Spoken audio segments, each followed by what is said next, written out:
Pak. Siap. Ya, sudah mulai. Silakan. Baik. Bismillahirrahmanirrahim. Yang kami hormati Bapak Nars Saiful Gunardi Eskep Mkes, selaku Koordinator Keperawatan Gerontik dan juga selaku pembimbing kami. Lalu yang terhormat Bapak Nars Solehuddin Eskep Mkes. Assalamualaikum warahmatullahi wabarakatuh. Waalaikumsalam warahmatullahi wabarakatuh. Wah, suaranya kurang keras nih, kurang kompak, diulang lagi ya. Assalamualaikum warahmatullahi wabarakatuh. Waalaikumsalam warahmatullahi wabarakatuh. Pertama-tama, marilah kita panjatkan puji syukur kehadirat Allah Subhanahu wa Ta'ala, karena berkat rahmat, hidayah, dan karunia-Nya lah kita semua dapat berkumpul pada pagi hari ini, meskipun di dalam Zoom meeting tetap semangat ya teman-teman ya. Semangat. Tidak lupa salam dan salawat marilah kita junjungkan kepada Nabi besar kita, Nabi Muhammad SAW, beserta para sahabat dan keluarganya. Saya ucapkan selamat datang kepada Bapak Soleh yang sudah menyempatkan waktunya untuk melihat presentasi jurnal dari kelompok kami, serta teman-teman yang saya banggakan, terima kasih sudah meluangkan waktunya. Dan ada pepatah yang mengatakan tak kenal maka tak sayang. Untuk itu, izinkan saya memperkenalkan diri terlebih dahulu. Perkenalkan, saya Sevi Widianingsih yang bertugas menjadi MC pada presentasi seminar jurnal pada pagi hari ini. Namun, bukan hanya saya yang akan memperkenalkan diri, teman-teman pun akan memperkenalkan diri terlebih dahulu. Untuk teman-teman, disilahkan untuk memperkenalkan diri. Baik, Assalamualaikum warahmatullahi wabarakatuh. Selamat pagi teman-teman sekalian. Perkenalkan, saya dengan Siti Masya.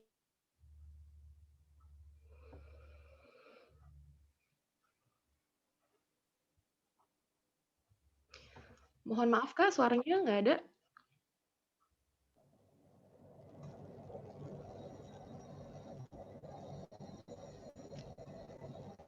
Kak Siti Masyaro, suaranya hilang Kak.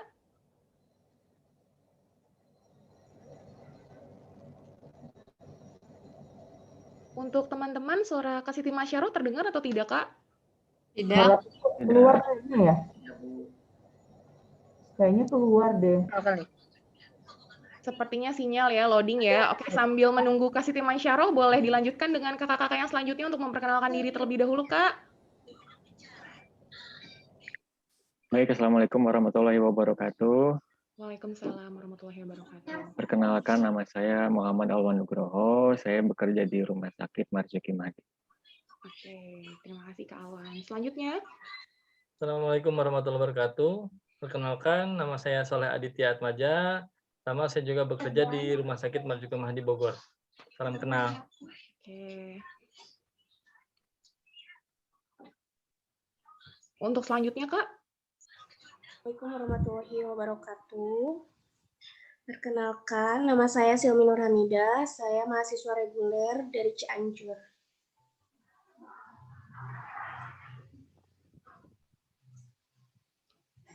Assalamualaikum, perkenalkan nama saya Julian Reisha Lopati, saya mahasiswa reguler.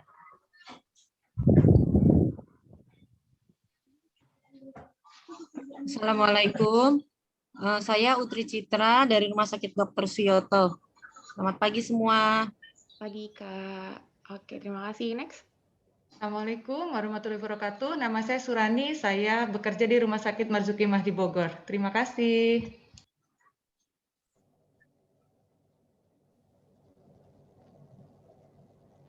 Assalamualaikum warahmatullahi wabarakatuh. Perkenalkan, nama saya Vinisa Robiana, siswi reguler dari Bogor.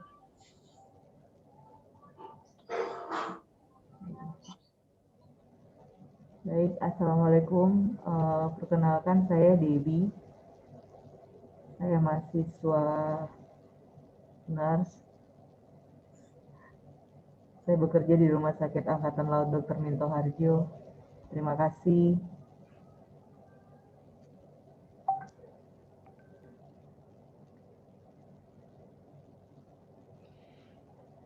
Baik, ini sudah berkenalan semua ya, kakak-kakaknya ya.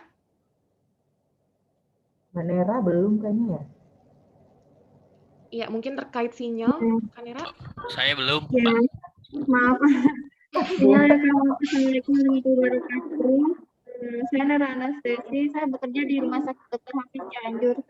Salam kenal Kak. Assalamualaikum warahmatullahi wabarakatuh. Perkenalkan, nama saya Dona Pratama. Saya bekerja di Rumah Sakit Marzuki Mahdi Bogor. Terima kasih. Assalamualaikum warahmatullahi wabarakatuh. Perkenalkan, nama saya Citra Agustin. Saya dari Rumah Sakit Siloam Asri, Jakarta. Terima kasih.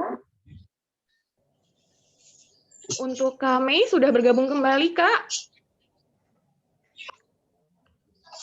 Kak Mei? Sudah.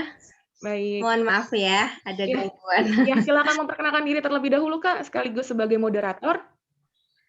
Baik, selamat pagi. Assalamualaikum warahmatullahi wabarakatuh. Selamat pagi teman-teman sekalian. Perkenalkan, saya dengan Siti Masyaro. Pada kesempatan kali ini, saya bertugas sebagai moderator. Terima kasih. Baik, sudah semua memperkenalkan diri ya, Kak, ya? Oke, terima kasih. Namun sebelum acara ini dilanjutkan, saya ucapkan kembali selamat datang kepada Bapak Soleh dan juga seluruh teman dalam acara presentasi jurnal kelompok 2 dengan tema Effectiveness of Combined Cognitive and Physical Intervention to Enhance Functioning in Older Adults with Mild Cognitive Impairment, a Systematic Review of Randomized Controlled Trials. Dan itu adalah judul jurnal, Pak, dari kelompok kami. Namun sebelumnya akan kami bacakan terlebih dahulu, yaitu akan ada pembukaan, lalu perkenalan, akan ada penyajian materi yang akan dikelola oleh moderator dan akan disampaikan oleh kedua penyaji kita. Lalu selanjutnya nanti akan ada sesi masukan dari Pak Soleh selaku dosen pembimbing, lalu penutup. Dan untuk mempersingkat waktu, untuk Kak Siti Maisaroh sebagai moderator, waktu dan tempat, disilahkan, Kak.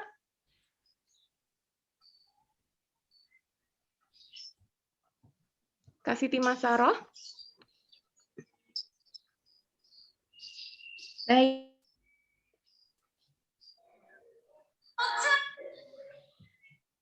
Selamat pagi, Assalamualaikum warahmatullahi wabarakatuh, teman-teman sekalian. Kepada yang terhormat Bapak Solehudin sebagai pembimbing kami pada stasiun kali ini. Pada kesempatan kali ini saya sebagai moderator, sebelum kita memulai acara, izinkan saya untuk memperkenalkan penyaji kita pada kesempatan pagi ini, yaitu yang pertama akan disampaikan penyaji yang pertama yaitu oleh Saudara Muhammad Alwan. Beliau mahasiswa STIKIM pada profesi nurse dan saat ini aktif bekerja di Rumah Sakit Marzuki Mahdi. Untuk penyaji dua kita ada Saudara Dona Pratama, beliau juga mahasiswa nurse profesi di STIKIM serta bekerja di Rumah Sakit Marzuki Mahdi juga. Di sini kami menyediakan dua penyaji karena untuk meminimalisasi apabila nanti penyaji pertama ada gangguan koneksi atau ada trouble lainnya, maka penyaji dua bisa menggantikan kepada penyaji satu. Baik, untuk mempersingkat waktu, mari kita langsung mulai saja untuk presentasi jurnal pagi ini. Pada Bapak Alwan, waktu dan tempat saya persilahkan. Silahkan, Kak. Baik, terima kasih kepada moderator. Saya izin share screen ya. Silahkan.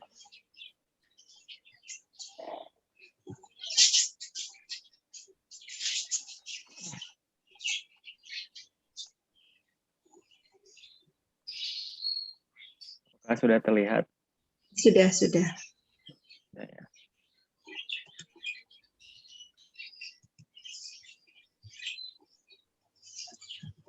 Baik, Assalamualaikum warahmatullahi wabarakatuh. Waalaikumsalam warahmatullahi wabarakatuh. Yang saya hormati Bapak Soleh selaku dosen pembimbing dan teman-teman yang saya banggakan.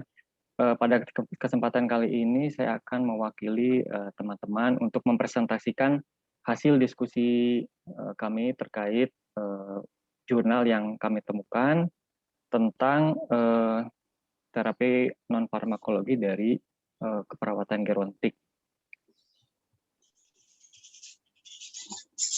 Setelah kami mencari-cari dari jurnal internasional melalui Perpusnas, akhirnya kami menemukan satu jurnal yang bersifat systematic review yang berjudul Effectiveness of Combined Cognitive and Physical Intervention of Enhanced Functioning in Older Adults with Mild Cognitive Impairment, a Systematic Review of Randomized Controlled Trials. Nah.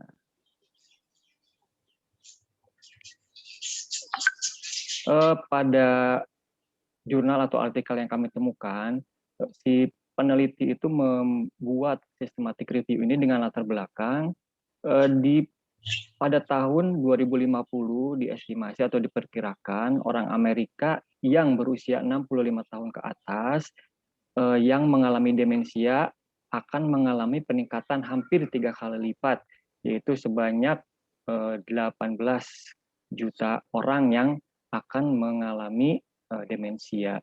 Oleh karena itu, peneliti sangat merasa tertantang untuk melakukan penelitian ini. Pertanyaan dari jurnal ini adalah, apakah kombinasi intervensi kognitif dan intervensi fisik dapat meningkatkan fungsi lansia yang mengalami atau yang mempunyai masalah kognitif ringan? Lalu tujuan dibuatnya penelitian ini adalah untuk memperluas tinjauan sebelumnya dan untuk membantu meningkatkan perkiraan tentang efek yang bisa ditimbulkan dari intervensi kombinasi kognitif dan fisik pada lansia dengan gangguan kognitif yang ringan. Nah, untuk menilai apakah jurnal ini bagus atau tidak, kami menggunakan tools dari CEBM untuk mengappraisal atau untuk menilai apakah jurnal ini bagus atau tidak. Sehingga diharapkan dengan jurnal ini kita bisa mengaplikasikan ke kegiatan kita sebagai perawat dalam menangani pasien-pasien lansia. Untuk menilai artikel atau jurnal ini, ada beberapa pertanyaan yang harus dijawab oleh jurnal ini atau harus tercantum dalam jurnal ini. Yang pertama, are the result of the review valid? Jurnal yang bagus adalah pertanyaan utama yang harus dijawab seharusnya dinyatakan dengan jelas di dalam artikel. Di dalam artikel harus dijelaskan tentang terapi apa yang digunakan dan hasil apa yang diinginkan. Hasil diskusi kami di dalam artikel disebutkan ada P atau populasi. Populasi pada penelitian ini adalah lansia yang berusia 50 tahun ke atas yang memiliki defisit memori. Kemudian intervensi yang digunakan adalah intervensi yang menggabungkan antara kognitif dan elemen fisik baik secara bersamaan atau secara berurutan, atau menggabungkan elemen kognitif dan fisik dengan intervensi yang lainnya. Untuk C, compare, di dalam artikel ini tidak disebutkan bahwa penelitian ini membandingkan intervensi yang dilakukan dengan lansia yang tidak diberikan intervensi. Jadi kami di sini tidak menemukan C-nya. Lalu O-nya, outcome atau hasil yang diinginkan adalah fungsi kognitif dan fisik yang telah diperiksa itu berdasarkan asesmen dari peneliti. Sehingga kami menyimpulkan bahwa pada artikel ini menyangkut pertanyaan ini. Berarti kami jawab yes.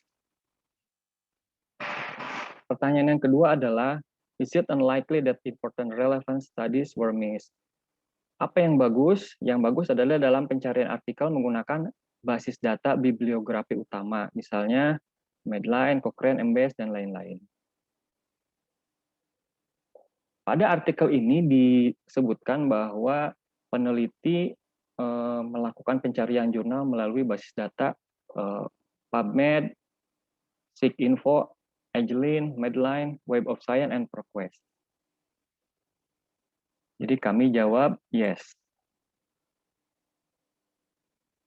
Dan pada prisma flow diagram ini juga disebutkan dengan jelas bahwa peneliti mencari pada basis data yang tadi dan menemukan ada 388 jurnal yang ditemukan, lalu ada tambahan 32 lagi dari sumber yang lain. Kemudian peneliti melakukan identifikasi atau screening, ternyata ada duplikasi bahwa penelitiannya itu sama ya. Jadi peneliti mengeluarkan 346 jurnal itu untuk tidak dimasukkan ke dalam penelitian. Kemudian pada tahap selanjutnya peneliti menemukan yang mempunyai full text atau penelitian yang lengkap, teksnya ada sebanyak 29 jurnal. Lalu dari 29 jurnal tersebut dieksklusi sebanyak 19, yang 10 jurnal bukan merupakan RCT, lalu yang 8 itu studi protokol, dan 1 jurnal itu tidak menggunakan bahasa Inggris. Lalu akhirnya peneliti menemukan ada 10 jurnal yang akan diteliti pada penelitian ini. Kemudian pada pertanyaan selanjutnya, were the criteria used to select articles for inclusion appropriate? Yang bagus adalah di dalam bagian metode penelitian harus dipaparkan kriteria inklusi dan kriteria eksklusi dengan jelas. Pada jurnal yang kami temukan, tercantum bahwa peneliti menyebutkan kriteria inklusi dan eksklusi itu harus sesuai dengan PIKO yang sudah tadi saya jelaskan. Maka kami mengambil kesimpulan bahwa di dalam jurnal ini mempunyai kriteria inklusi dan kriteria eksklusi. Kemudian pertanyaan selanjutnya, were the included studies sufficiently valid for the type of question asked? Yang bagus adalah di dalam artikel ini harus dijelaskan bagaimana penilaian kualitas dan kriteria yang digunakan, dan hasil penelitian harus memberikan informasi tentang kualitas dari penelitian ini.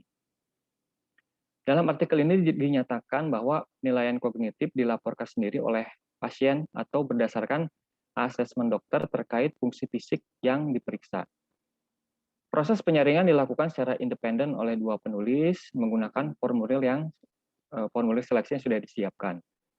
Setiap peninjau mengembangkan daftar untuk menjadi kunci dari penelitian yang kemudian akan dibandingkan. Jika ada ketidaksepakatan akan diselesaikan melalui diskusi atau konsensus atau dengan berkonsultasi dengan pengulas yang ketiga. Maka kami jawab yes. Kemudian pertanyaan selanjutnya, were the result similar from study to study? Idealnya jurnal yang baik adalah hasil studi yang berbeda harus mirip atau homogen. Jika ada heterogenitas, penulis dapat memperkirakan apakah perbedaannya signifikan. Kemudian alasan heterogenitas harus dijelaskan. Setelah kami berdiskusi, pada artikel ini dinarasikan bahwa karakter sampel rata-rata antara umur 67 sampai dengan 87 tahun. 8 dari 10 artikel ini menggunakan tools MMSE, dan disebutkan pula tidak ada penelitian yang dinilai sebagai risiko bias tinggi secara keseluruhan. Maka the answer is yes. Nah, what were the result? Apakah hasil dari penelitian ini? Pada tabel 2 dan tabel 3 menunjukkan adanya peningkatan kemampuan kognitif yang meliputi global kognisi, fungsi eksekutif, kecepatan berpikir lansia, daya ingat, perhatian, mood, emosi, motivasi, brain cortex, dan orientasi. Untuk global cognition sendiri bisa kita lihat di tabel bahwa ada 6 dari 8 menunjukkan peningkatan yang signifikan. Kemudian dari tabel 3 dari fungsi fisik menunjukkan adanya peningkatan fungsi fisik yang meliputi kesehatan fisik dan aktivitas, mobilitas, cara berjalan, keseimbangan, dan cardiorespiratory fitness.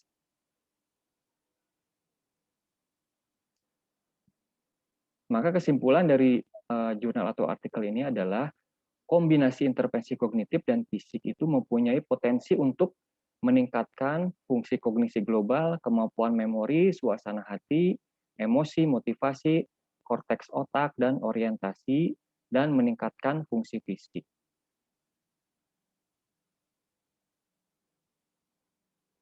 Baik, terima kasih. Sekian yang bisa saya sampaikan. Assalamualaikum warahmatullahi wabarakatuh. Waalaikumsalam warahmatullahi wabarakatuh. Baik, mungkin dari penyaji dua, Kak Dona, ada yang mau ditambahkan? Silakan. Oke, mungkin cukup, Mbak, udah cukup jelas yang disampaikan oleh Pak Alwan. Mungkin selanjutnya dikembalikan ke moderator atau Pak Soleh barangkali mau menanggapi dari hasil analisa kelompok kami, Pak. Baik, teman-teman sekalian. Ini presentasinya udah cukup ya, jadi saya recording stop. Jadi ini dianggap sudah